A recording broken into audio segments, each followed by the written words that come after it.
আজকের ব্লগটা একটু অন্যরকম। হ্যালো এভরিওয়ান, আসসালামু আলাইকুম। আই হোপ আপনারা সকলে ভালো আছেন। আলহামদুলিল্লাহ আমিও ভালো আছি। এখন বাজে সকাল 6টা আর আমি সকাল সকাল ক্যামেরা অন করে বেরিয়ে পড়লাম। এত সকালে কোথায় যাব? আজকে আমি আপনাদের ভাইয়ের সাথে বাজারে যাব। সে বাইক বের করতেছে, আমি এ পাশে দাঁড়িয়ে আছি। আমরা এখন যাব বাজারে। সে সবসময় খুব সকাল সকাল বাজার যায় এবং অনেক দূরের বাজারে যায়। সে কখনো আমাদের পাশের বাজার থেকে বাজার করে না, সে সবসময় দূর দূরান্তের বাজার থেকেই বাজার করে। গ্রামের মধ্যে বাজারগুলোতে সবসময় তাজা শাকসবজি এবং তাজা মাছ পাওয়া যায়, তাই সে সবসময় দূরের বাজারগুলোতেই যায়। আমাদের বাসা থেকে হাইওয়েতে উঠতে মাত্র 1 মিনিট সময় লাগে। এটা হচ্ছে আমাদের বাস স্ট্যান্ড, একদম ফাঁকা, খুব সকাল, তাই কোনো লোকজন নাই। বাস স্ট্যান্ড একদম নিরিবিলি ফাঁকা রাস্তা। 7টা-8টা বাজলে রাস্তাটা পুরো গাড়িতে ভর্তি হয়ে যায়, পুরো জ্যাম লেগে যায়, রাস্তা এপার ওপার হওয়ার কোনো সুযোগই থাকে না। অনেকদিন পর সকাল সকাল বের হলাম আর মাশাআল্লাহ আজকের আকাশটা অসাধারণ, একদম মন প্রাণ জুড়িয়ে যাওয়ার মতো একটা আকাশ, মন প্রাণ জুড়িয়ে যাওয়ার মতো একটা পরিবেশ। মাশাআল্লাহ, এই সুন্দর একটা পরিবেশে যদি সুন্দর একটা জামাই, রোমান্টিক একটা জামাই আর একটা বাইক থাকে তাহলে তো কথাই নেই। পাখিগুলো মনে হয় আজকে খুব রোমান্টিক মুডে আছে, ইচ্ছে ডানা মেলে আকাশে উঠতেছে।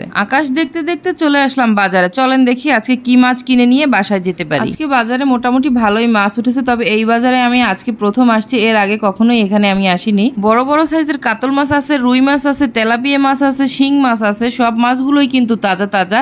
এখানে বড় বড় সাইজের পাবদা মাছ, চিংড়ি মাছ, পাঙ্গাস মাছ, অনেক ধরনের মাছ আছে। শিং মাছগুলো কিন্তু একদম তাজা। আমি ঘুরে ঘুরে দেখতেছিলাম যে কি মাছ নেওয়া যায়, বুঝতে পারতেছিলাম না যে আসলে কি মাছ কিনবো। আসলে আমি কখনো মাছ কিনতে বাজারে আসি নাই, তাই আমি বুঝতেছি না যে আসলে কোন মাছটা ভালো হবে, কি মাছ কিনবো। তবে চিংড়ি মাছ মাস্ট কিনবো, সেটার জন্যই আসছি মূলত। আপনাদের ভাইও বলতেছিল যে মাছ কিনতে আসছো, এখন চুপচাপ আসো কেন, কি মাছ কিনবা বলো, কোন মাছটা পছন্দ হয়েছে বলো। আমি কিছুই বুঝতে পারতেছিলাম না আসলে কোন মাছটা ভালো হবে। তারপর চিংড়ি মাছ নিয়ে নিলাম আর নিয়ে নিলাম বড় একটা পাঙ্গাস মাছ। অনেকদিন হয় বাসায় পাঙ্গাস মাছ খাওয়া হয় না, আর পাঙ্গাস মাছের সুবিধা হচ্ছে পাঙ্গাস মাছে কোনো কাটা নেই, মাঝখানে শুধু একটা কাটা, বাচ্চাদের খেতেও সুবিধা হয়। আমি সবসময় পাঙ্গাস মাছটা মাংসের মতো করে ভুনা করে গরম মশলা, তেজপাতা, আদা রসুন দিয়ে সুন্দর করে ভুনা ভুনা মাখা মাখা করি, খেতেও অনেক বেশি মজা হয়। মাছটাকে আমি এখান থেকেই পরিষ্কার করে নিয়ে যাব, তাই লোকটা আবার 2টা পলিথিন দিয়ে দিল। মাছটা পরিষ্কার করার জন্য চাচার কাছে দিলাম। চাচা কিন্তু মাশাআল্লাহ অনেক সুন্দর করে এই মাছটা পরিষ্কার করে দিল। আমি চাচাকে বললাম যে চাচা আপনি তো অনেক সুন্দর করে মাছ পরিষ্কার করেন। চাচা বলল মাগো, এরকম সুন্দর করে সচরাচর কেউ পরিষ্কার করে দেয় না। মাছটা নিয়ে সবজির বাজারে চলে আসলাম, তবে আজকে কোনো সবজি কিনবো না, শুধু ধনেপাতা আর কাঁচামরিচ নিলাম। খুব সকাল, তাই সবজির বাজারটা এখনো জমজমাট হয়নি। আস্তে আস্তে সব দোকানগুলো খুলবে আর সবজির বাজারটা অনেক জমজমাট হবে। আমাদের বাজার করা শেষ, এবার আমরা বাজার থেকে বেরিয়ে পড়বো। যেতে যেতে সামনে একটা রেস্টুরেন্ট চোখে পড়লো, ঢুকে পড়লাম। এখানে দেখি এখানে সকালে কি নাস্তা খাওয়া যায়। শুনেছি এই রেস্টুরেন্টের খাবার নাকি অনেক মজা, কিন্তু এসে এমন একটা ধোকা খাবো এটা কখনোই ভাবিনি, কখনোই কল্পনা করতে পারিনি।